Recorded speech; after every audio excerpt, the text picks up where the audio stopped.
이 시간 하나님 우리에게 주시는 말씀은 창세기 14장 17절로 24절까지의 말씀입니다.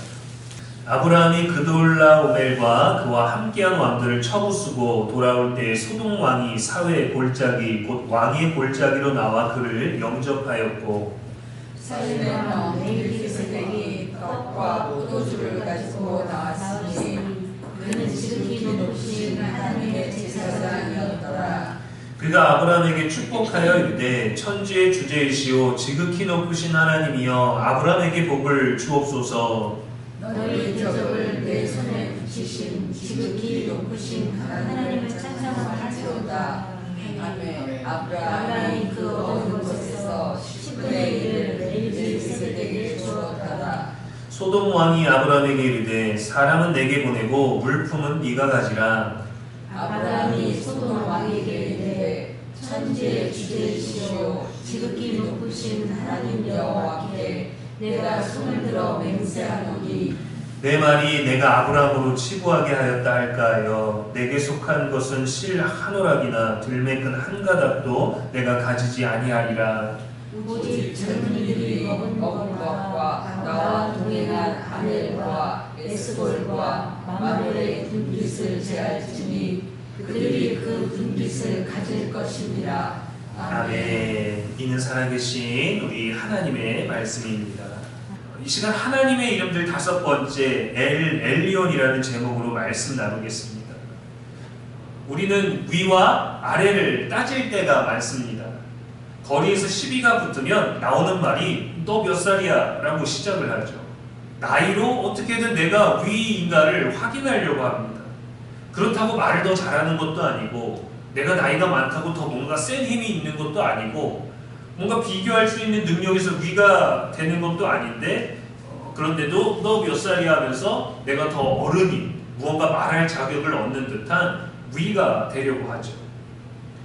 길거리에서 서로 인사도 나누지 않는 전혀 모르는 사이지만 서로 지나가면서 착장하고 있는 그 아이템들 몰고 가는 차를 보면서 내게 더 좋다라고 스스로 자족하면서 자기 스스로 승리감에 빠지며 자기의 위치가 위라고 하는 느끼는 사람들도 많습니다. 사회에서 얼마나 대단했고 얼마나 좋은 대학을 다녔고 얼마나 그 집이 잘 살고 있었든지 상관없이 군대에서는 일찍 입대한 사람이 제대할 때까지 무조건 위입니다. 회사에서도 누가 더 위인지 결정권을 가지고 있는지가 중요하죠.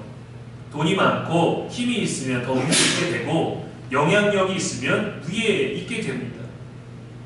어떤 글을 봤어요. 공무원, 남편, 부부, 아내가 공무원인데 서로 좋은 수억짜리 아파트를 살고 있고 거기에 어느 정도 대출을 끼고 있고 자기들이 세금을 떼고 나서도 주변이랑 비교했을 때 충분하게 잘 살고 있다라고 자부하고 있었는데 자기보다 위에 있는 친구를 보게 됐어요.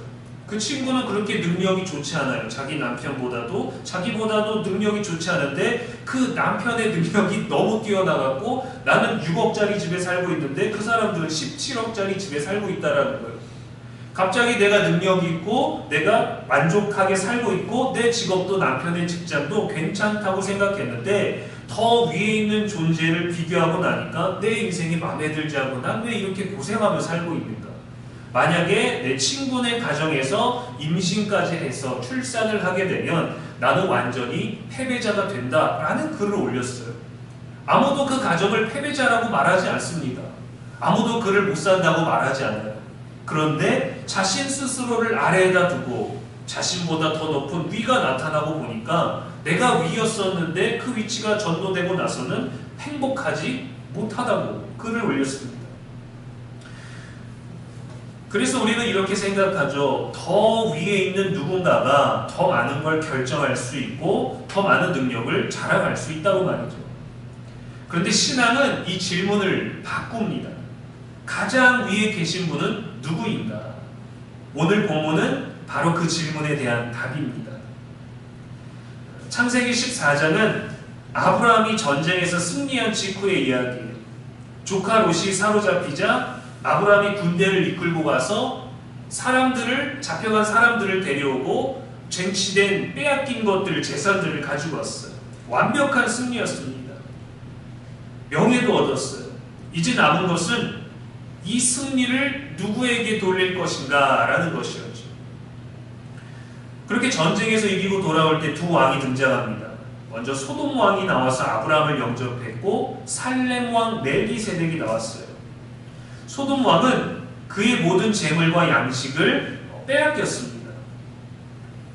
그래서 소돔 왕은 아브라함이 그것을 다 구해가지고 왔으니 우리의 사람은 우리에게 돌려보내주고 재물은 네가 다 가져가라 이렇게 했어요. 아주 쿨한, 아주 정의로운 방법이죠. 살렘 왕 멜기세덱은 소개부터가 다릅니다. 성찬을 떠올리는 떡과 포도주를 가지고 나왔어요.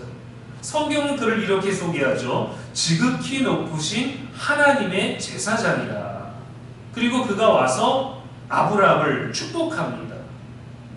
천지의 주제이시오 지극히 높으신 하나님이여 아브라함에게 복을 주옵소서 했어요. 여기에 등장하는 지극히 높으신 하나님이라는 이 이름이 히브리어로 엘리온입니다.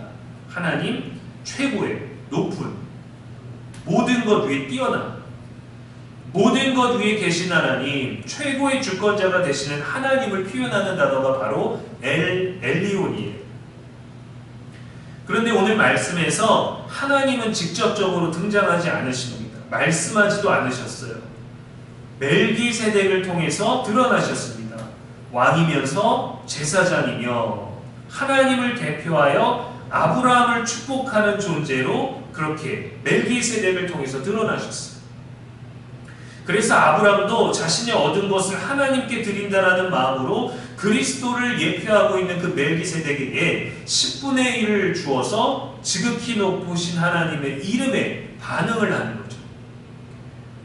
승리가 하나님께 있었다라는 고백입니다.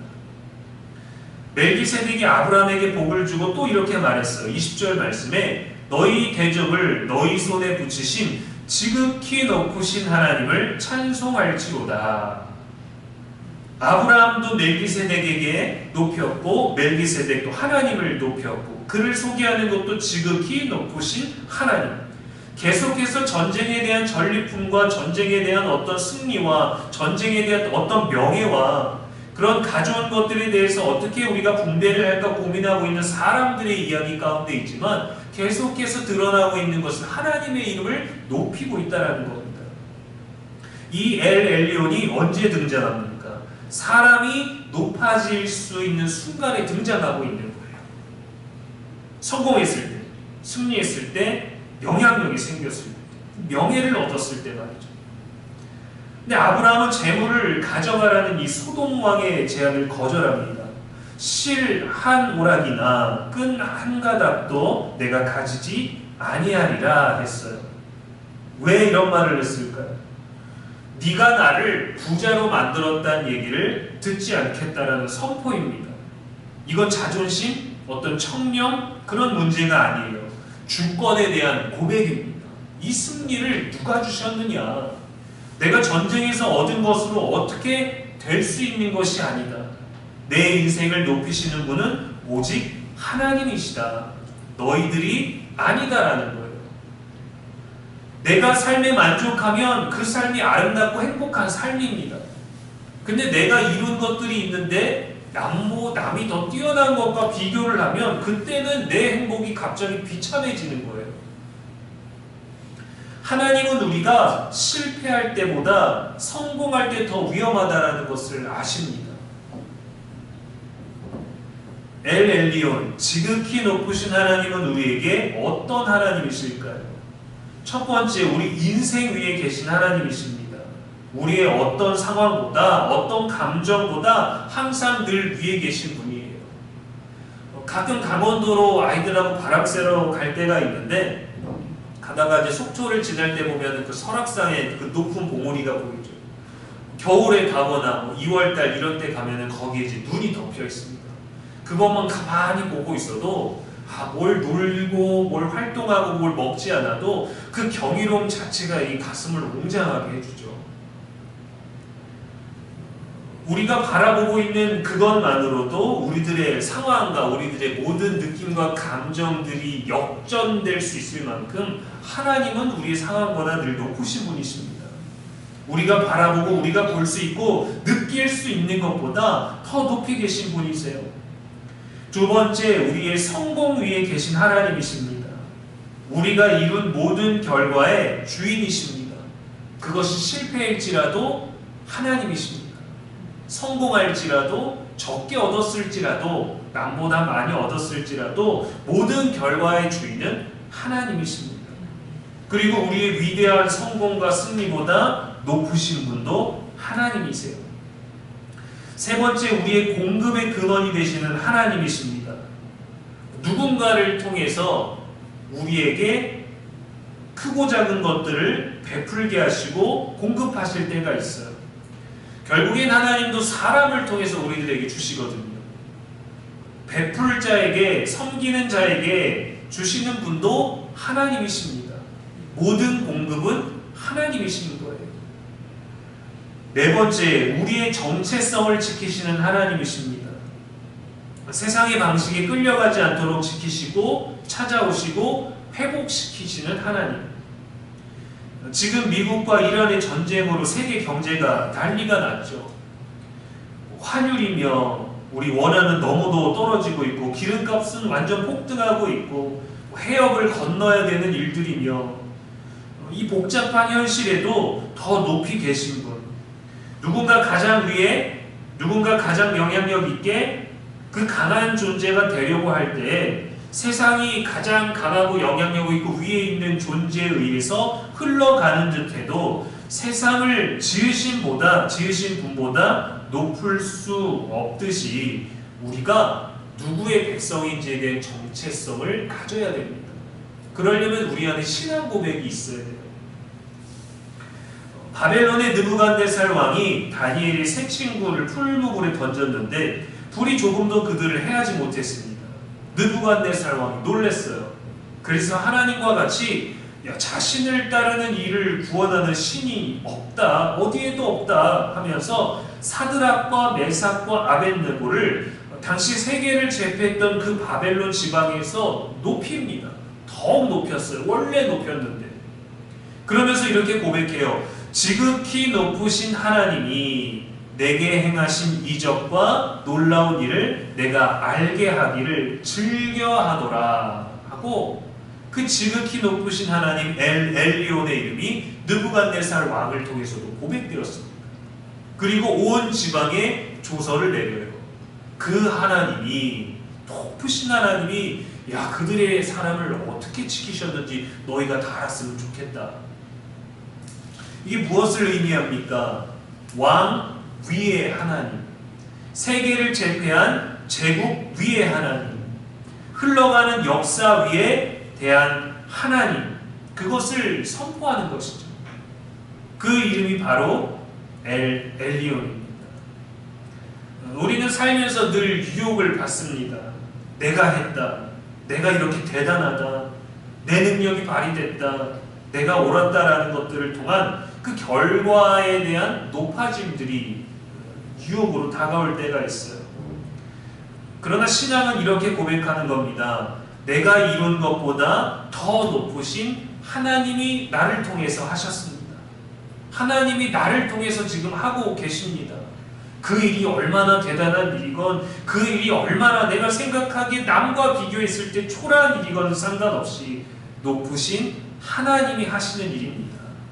모두 주님이 하셨습니다 라는 이 고백 말입니다. 이것은 크고 작은 것을 구분하지 않습니다. 하나님의 위치가 우리 안에서 어떻게 되는지를 분명히 아는 자의 고백인 거죠. 제가 전도사 시절에 선교에 열심인 가정이 있었어요. 부부가 고정적인 직업을 가지지 않으셨고 영업이든 유통이든 판매든 이 단기간에 한 3, 4개월 정도의 돈이 되는 일들을 되는 대로 하셨고 열심히 부지런히 돈을 모으셨습니다. 그리고 돈이 어느 정도 목표한 만큼 모이고 나면은 일을 그만두시는 거예요. 그리고 선교에 쓰십니다. 선교지에 헌금을 하시든지 이 선교 자금을 들고 물건을 막 사가지고 선교지를 찾아가시든지. 돈을 벌기 위해 열심히 일을 하시고 또 돈이 모이면 최소 생계비만 두고 선교에 쓰셨어요. 그렇게 해외에 자주 나가시고 선교를 다녀오시면 또 새로운 일을 구해서 열심히 돈을 벌고 잠시 머물 집을 구하고 또 나가시고, 자녀가 셋이었고 그 선교의 삶을 그렇게 살아가시다가 한 가정이 또 생기고 한 가정이 또 생겨서 같이 이제 전원주택 같이 살 수 있는 큰 집을 구해서 같이 살고 같이 돈 벌고 같이 돈을 모아서 다 같이 선교를 나가고, 자녀들이 많았는데 홈스쿨링을 했어요. 왜냐면 선교 때문에 학교를 너무 많이 빠지니까 정상적으로 다닐 수가 없어서 홈스쿨링을 아이들끼리 하고 부모들이 그 교육을 돕고, 그리고 아이들도 늘 선교를 같이 나갔습니다. 오지에 가고 아프리카에 가고. 어느 날 제가 진지하게 물었어요. 아니 권사님, 아이들 교육도 머무는 집도 생계도 그렇고 어떻게 그렇게 하실 수 있고 앞으로 언제까지 그렇게 하실 수 있으시겠어요? 아이들이 크고 있고 사춘기를 잘 지나간다고 쳐도 아이들의 학습과 다양한 것들에 대한 고민이 되지 않으십니까? 그분들의 대답은 간단했습니다. 주님이 하셨습니다. 우린 한 게 없어요. 우리를 일하게 하시고 선교하게 하시는 분은 오로지 저 위에 계신 하나님이십니다. 나를 이곳에만 두지 않으시고 나를 저곳에 가라 하시는데 어떻게 하겠어요? 그냥 보내주시면 좋지만 순간이동이 안 되니까 거기에 가려면 비행기표가 필요하고 밥을 먹어야 되고 숙소가 필요하고 선교 물품도 사야 되니까 우리 할 일은 열심히 돈을 모으는 거고 하나님의 일은 가라 하십니다. 가서 쓰고 와서 또 집 구해서 돈 벌어서 살고 먹다가 자본이 모이면 또 선교하시고, 그분들은 돈이 충분해서 담대한 것이 아니라 하나님이 그들에게 가장 크시기 때문에, 가장 높으시기 때문에 담대한 삶이 가능했던 거예요. 주님이 하셨습니다. 주님이 가장 높으셨습니다. 라는 이 고백 없는 성공은 우상이 되고 이 고백이 있으면 예배가 되는 겁니다. 우리는 무언가 대단한 일을 이루면 위치 변화가 생겨요. 나의 수준도 더 높아졌다라고 생각하죠. 스스로 때론 사람들을 통해서 세워지기도 합니다. 사무엘 2장 7절에 여호와는 가난하게도 하시며 부하게도 하시며 낮추기도 하시고 높이기도 하시는도다 라고 하나님의 주권에 대해서 고백했습니다. 이 엘리오는 우리가 낮아졌다가 높아질 때만 필요한 이름이 아니라 우리가 높아졌을 때, 높아지고 있을 때 반드시 기억해야 되는 이름입니다. 우리를 높이신 분이 누구시고 우리보다 더 높으신, 늘 높으신 분이 누구이신가에 대한 신앙 고백. 사람은 그래도 애써 늘 위에 서려고 합니다. 남보다 더 성공한, 남보다 더 잘된 그 무언가가 필요해요. 우리는 다 같이 어울려 살고 관계 맺고 살고 관계가 없어도 눈에 보이는 그런 반경 안에서 살아가기 때문에 그런 위치들이 중요할 수밖에 없겠죠. 더 높아지고 더 인정받는 것 우리들의 본능입니다. 때로는 그러한 목표를 가지는 것도 삶의 좋은 동기와 도전이 되기도 합니다. 예전에 제가 뱃살 좀 빼겠다고 헬스장을 다녔는데 한 남성분이 거울 앞에서 자기의 몸을 막 이렇게 하고 있는 거예요. 자기 만족에 취해 있었어요. 야, 멋지시네. 운동 잘하셨네. 근데 스스로 이렇게 누군가 들으라는 것처럼 와, 어제보다 좋아졌다 하면서 온몸을 이렇게 비틀면서 포즈를 취하고 어깨가 더 넓어진 것 같아. 이거 금방 몸 만들겠다라는 식으로 막 얘기를 하는 거예요. 그때 그분의 일행이 오셔가지고 웃으면서 얘기를 합니다. 야, 우리 운동한 지 10분밖에 안 됐어. 운동 시작한 지 얼마 되지도 않았는데 그 몇 분 해갖고 나타난 그 펌핑 때문에 내가 지금 엄청나게 운동의 성과를 본 것 같은. 옆에서 피식 웃기는 했습니다만 그게 우리들의 자연스러운 모습 아니겠어요? 우리는 조금만 변화가 있어도 금방 좋아졌다, 나아졌다, 올라갔다, 이루었다 라고 생각합니다. 들뜨는 느낌들. 신앙도 비슷하죠. 조금 기도 잘 되면 괜찮은 신앙처럼. 좀 평안한 것 같으면 내 신앙에 어떤 경건함의 수준이 올라간 것처럼, 무언가 잘한 것처럼 어떤 결과를 통해서 우리 스스로의 위치를 높이기도 합니다. 하나님은 우리에게 이렇게 말씀하시는 거예요. 야, 아직 10분밖에 안 됐어. 네가 올라간 게 아니라 내가 너를 붙들고 있는 거야. 그러니까 너는 무너질 것도 떨어질 것도 두려워할 필요가 없다라는 거죠. 저도 30대까지만 해도 몸이 아주 좋았습니다. 10분을 운동을 안 하고도 거울을 보면서 뿌듯할 정도의 좋은 몸이었는데 지금은 아침마다 옷을 입으면서도 거울을 안 보려고 그래요. 왜 이렇게 몸이 이렇게 됐나? 내가 그때만 해도 10년 전만 해도 운동 안 해도 그냥 몸이 좋았는데 군대에서 고참들이 나의 구릿빛 피부를 보면서 다 부러워했는데 내가 왜 이렇게 됐나? 우리는 때로 높아지고 싶은 그 욕구는 우리가 조금 전보다 우리의 어떤 전성기보다 낮아진 듯한 느낌, 조금은 초라해 보이고 싶지 않은 그 느낌 때문에 더 그런 어떤 올라가는 갈망들이 있죠. 그러나 그것은 우리가 우리를 위한 것이기 때문에 반드시 한계가 있을 수밖에 없습니다. 그런데 우리를 붙드시는 가장 높으시고 지극히 높으신 그 이름은 우리를 결코 나가게 되지 않게 해주시는 거예요. 우리를 붙드시는 거예요. 가장 높으신 분이 우리를 붙든다는 게 우리가 가장 높아질 수 있는 조건이라는 거죠. 아브라함은 승리한 자리에서 자신을 높이지 않았습니다. 하나님을 높였습니다. 다 가져가라 했지만 아니다. 그것으로 나를 높일 수 없다. 하나님만이 나를 높이실 수 있다.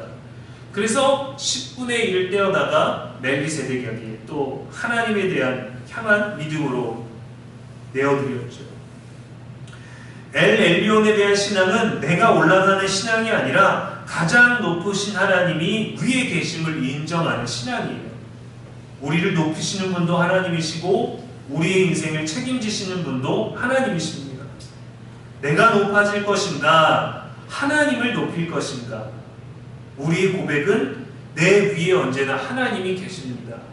나도 열심히 살았고 나도 많이 이루었고 나도 한때 멋지고 높았지만 그래도 더 위에 계신 분은 하나님이십니다. 우리가 높아지는 인생이 아니라 우리 위에 계신 하나님을 지극히 높으신 분으로 인정하는 인생이 될 때 비로소 우리의 삶은 가장 바르게 세워질 수 있습니다. 늘 이러한 고백으로 살아가는 저와 여러분 되기를 주님의 이름으로 축원합니다. 기도하겠습니다.